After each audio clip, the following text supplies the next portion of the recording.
We took a massive risk coming here to Canada. Here's how it's going so far.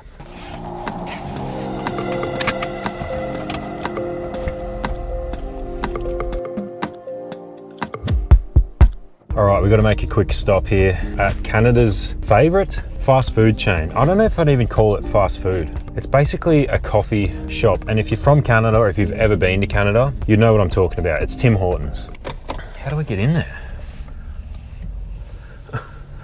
I've driven on different sides of the road all over the world. I've driven obviously in Australia growing up on the left-hand side. I lived in Canada for about 4 years, driving on the right-hand side. All through Central America on the right, Asia on the left, except for Vietnam for some reason, they drive on the right. Most recently Thailand, obviously, and then Mexico when we're living there on the right-hand side. It always takes a little bit of getting used to. Like you'll be used to it and then you come to a red light where you're in the right lane and you want to turn left and your brain just doesn't know how to process it. So Tim Hortons is like, oh, there's the drive-through there. Tim Hortons is a staple when it comes to Canada. When you get off the plane, in Vancouver at least, like you're gonna walk past like 3 Tim Hortons as you're going to your taxi or your car or whatever. And it's really cheap. It's like a couple of dollars for a coffee. It's not espresso, but it's pretty good. So I'm gonna pick something up for myself and Mandy for breakfast. Can I get 2 turkey bacon club sandwiches, please? Iced black coffee, please. Sorry? Iced black coffee. Size for the iced black coffee? Iced black coffee. I don't think she could understand me, and I sure as hell couldn't understand her. One problem with having an Aussie accent in Canada, when you go to drive-through or you try and order like takeaway pizza on the phone, they never understand me. On card, thanks.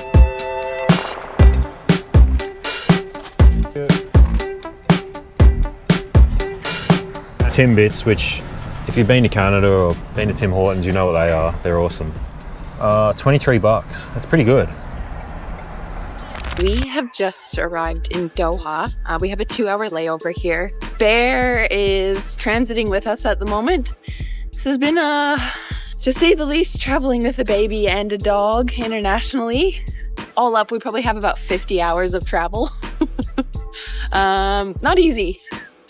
Stressful to say the least. This has been one of the most stressful couple of weeks, I think ever, to be honest. Yeah, we decided to make the move from Thailand, leave Thailand about a month ago, officially. So we began the process of selling everything.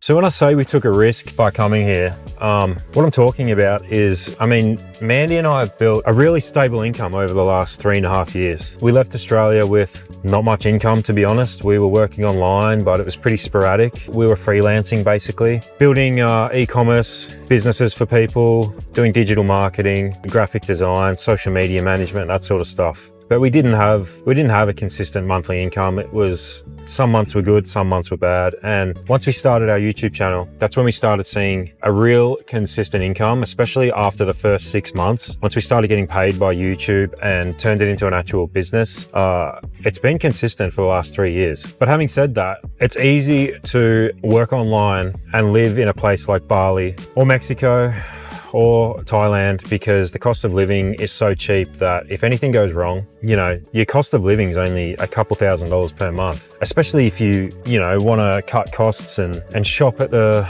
cheap grocery stores and not eat out too much. But even eating out in Southeast Asia is cheap. So we felt like we were in our comfort zone in Thailand. We had a very cheap cost of living, making decent income every month. And, we had a villa, we had a car, we had basically everything we needed there. But there was definitely something missing. So we're just driving the Sea to Sky Highway here in BC, which is a highway that runs basically along the ocean from Vancouver or North Vancouver all the way up past Whistler, Pemberton, Lillooet. It's an incredible drive. Like, I think one of the best drives I've ever done in the world. I've done this a lot of times visiting family, and I'll show you guys some of the view because it's just unbelievable, man. And this is why I love Canada so much.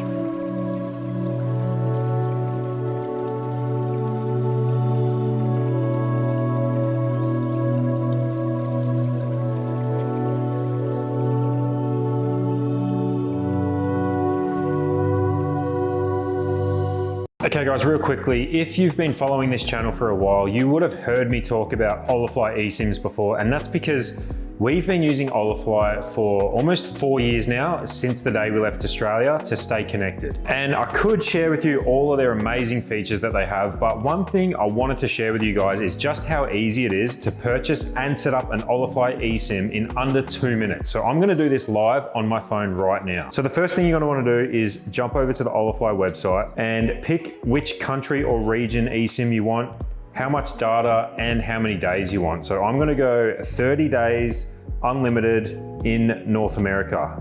And that's because we're in Canada, so if we wanna duck down over the border to the US, with the North America eSIM, we don't have to get a new SIM card, we don't have to call Olifi or anything, it works all over North America. So once you find the eSIM you want, click checkout, add all your details, your email address, and you're good to go. And then within literally seconds, you should receive an email from Olifi, and it'll have your eSIM QR code. So all you need to do is grab your phone, open it up, scan the QR code using the camera, and follow the prompts. Now make sure that you're hooked up to Wi-Fi when you're doing this, because you do need a signal. It's gonna ask me if I wanna activate my eSIM. This is an iPhone, by the way. It may vary if you're using a different type of phone, but this is how you do it on the iPhone. It says here, mobile plan set up. I just need to give it a label, which is gonna be Olifi. Then it'll ask me for my default line. So this is what line people will get when they call me. So I'm gonna use my Canada SIM card, which is just a call and text SIM card. My mobile data is going to be Olifi.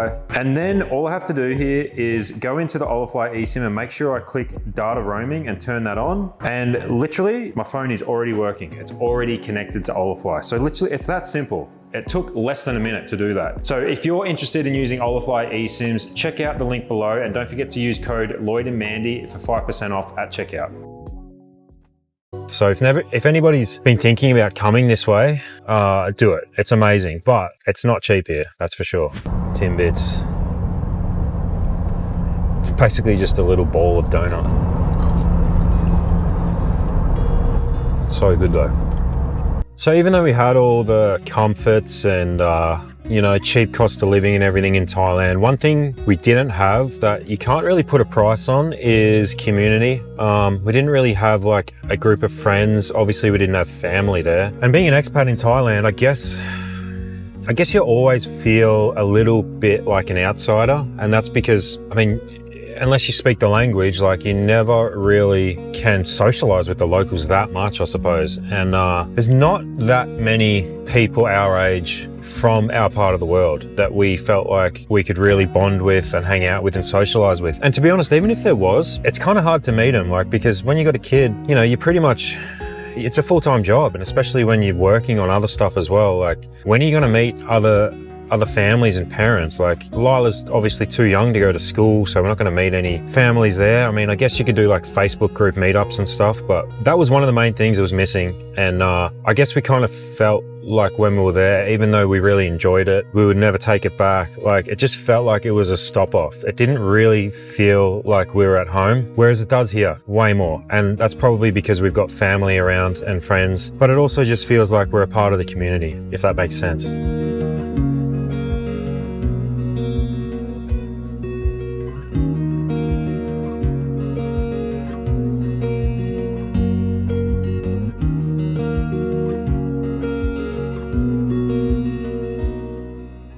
So yeah, I guess the big risk in coming here was, I mean, the cost of living is probably double to Thailand, if I'm being honest. We didn't have any secure housing. Like, we're looking for a place to get for the long term right now. I'm actually driving to go see a place right now.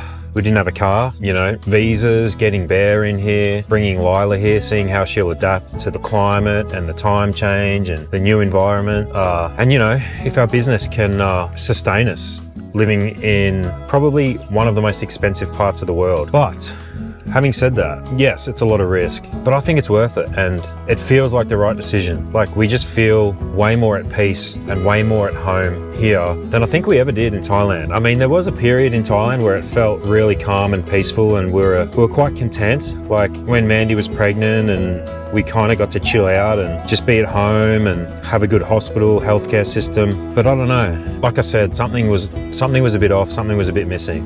Wow, look at this. I've got to show you guys this epic lake. It's called Green Lake, and you can probably see why. Look at the water.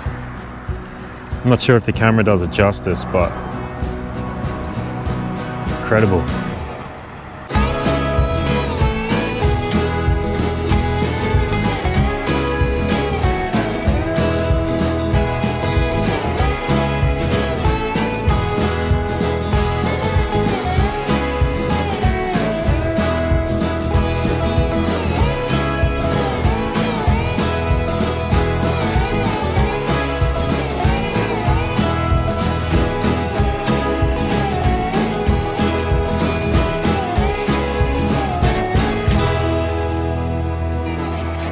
So yeah, we've been back now for a couple of weeks, and it's been kind of tough, to be honest. Like, it's been amazing. We've been pretty much just catching up with family and friends since we got here. But like getting a sleep schedule back on track with Lila especially has been kind of tricky, especially because we're staying in like a pretty small place right now with family, and just getting everything set up. Like, I think I underestimated how much we had to do. Like, you got like bank accounts, getting a phone set up, getting my driver's license converted over, you know, the visa stuff, which we've been working on for a while, even like clothes. We didn't anticipate coming here in July, or I guess end of June, that we would still need a bunch of warm clothes, which we didn't really have because we've been living in hot climates the last basically 3.5 years. And especially for Lila, like, she didn't have any winter jackets or anything like that. So getting that stuff, and yeah, just like we couldn't bring our whole lives with us. Like, we had so much stuff in Thailand that we didn't even really think about the fact that we wouldn't have that anymore here. Like, just like baby stuff and kitchen stuff to make our lives more comfortable. Anyway, this is all like first world problems. At the end of the day, all that matters is that we're happy and healthy. We've got a roof over our heads, and we've got food on the table, and we have everything we need. It's going to take a few months for us to really get properly set up, but I think once we do, in the long term, it's going to be better, because I feel like we just wrapped up a chapter in our life. Even though it's challenging, at least I have a feeling like that we know we're not going anywhere else. This is like the final stop. This is it. This is home. So at least that feels good. Like, that takes a little bit of stress off. Like, this is home. It feels like home, and we love it.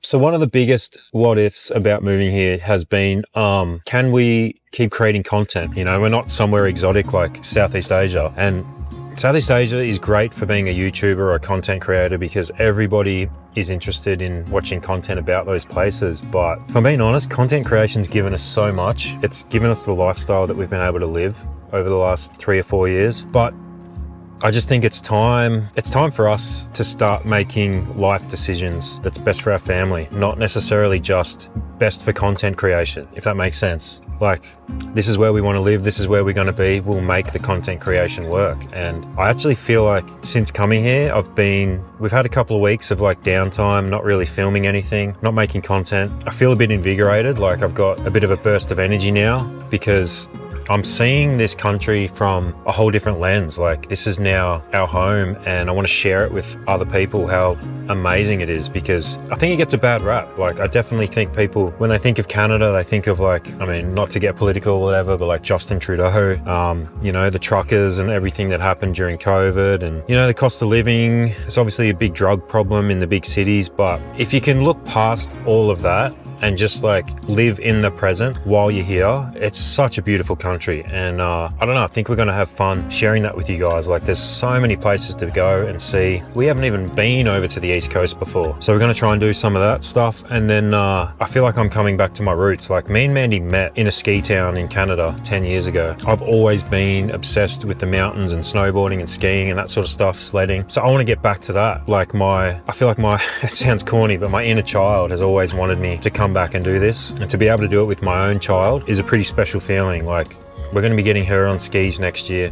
We're going to be going out to where Mandy's dad lives around Thanksgiving and doing a big hunting and camping trip. We're going to do some more RV stuff, and we're going to be doing heaps of like touring different mountains, because there's so many world-class ski resorts and mountains here. So I think we're going to be okay. If you guys have any comments or any suggestions for content you'd like to see in Canada, let us know down below in the comments. You know, one day we'd like to buy a big plot of land and build our own place on it, have some animals running around, just a big piece of our own land that we've built ourselves, that we can call home forever, and that our kids can call home. I guess what I'm trying to say is we're not just living here, we're trying to thrive here and working in a creative business that we've built from scratch. There's going to be some challenges along the way, but I dreamt of this lifestyle. I always wanted to live in this part of the world and work for myself, doing something creative that I enjoyed doing, which is what we're doing now. So I guess in some ways we've already fulfilled our dream, and everything else is just a bit of a bonus.